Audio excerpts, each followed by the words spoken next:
বৈশাখ মাস বাংলা ও বাঙালির জীবনের যাত্রা শুরু হয় বহু শুভ কর্ম ও অনুষ্ঠানের মধ্য দিয়ে।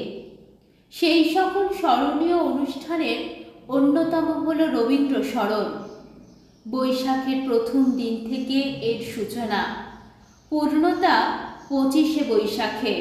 25শে বৈশাখ চলেছে জন্মদিনের ধারাকে বহন করে মৃত্যুদিনের দিকে।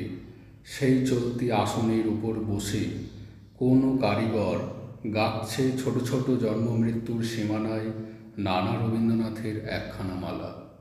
রবীন্দ্রনাথ ইজ রবীন্দ্রনাথ। কি বোধ, কি পারসেপশন, কি কনসেপশন, রিয়েলাইজেশন, সকলের মনে ঢুকে বসে আছে ঈশ্বরের মতো। তিনি রাজার রাজা। কথাশিল্পী শরৎচন্দ্র কবিকে সার্বভৌম সম্বোধন করেছিলেন, আর কবি বলেছিলেন, তোমাদের শ্রদ্ধায়, তোমাদের ভালোবাসায়, তোমাদের ক্ষমায় আজ প্রতিফলিত। আজ যার সামনে এনেছ তোমাদের মালা, তাকেই আমার 25শে বৈশাখের শেষ বেলাকার পরিচয় বলে নিলেন স্বীকার করে।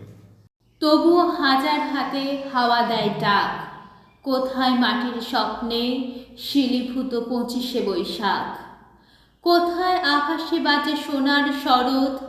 25শে বৈশাখী ভোর গলে হয় গিনি সোনারোদ। তোমার ছন্দের নদী জমা হতো যদি, পৃথিবীতে হতো মহাসমুদ্র বলয়। ঝুরঝুরে গানের মাটি জমে জমে হতো আরো এক নতুন হিমালয়। আকাশে বরুণে দূর স্ফটিক ফেনায় ছড়ানো তোমার প্রিয় নাম। তোমার পায়ের পাতা সবখানিতে পাতা, কোনখানে রাখবো প্রণাম।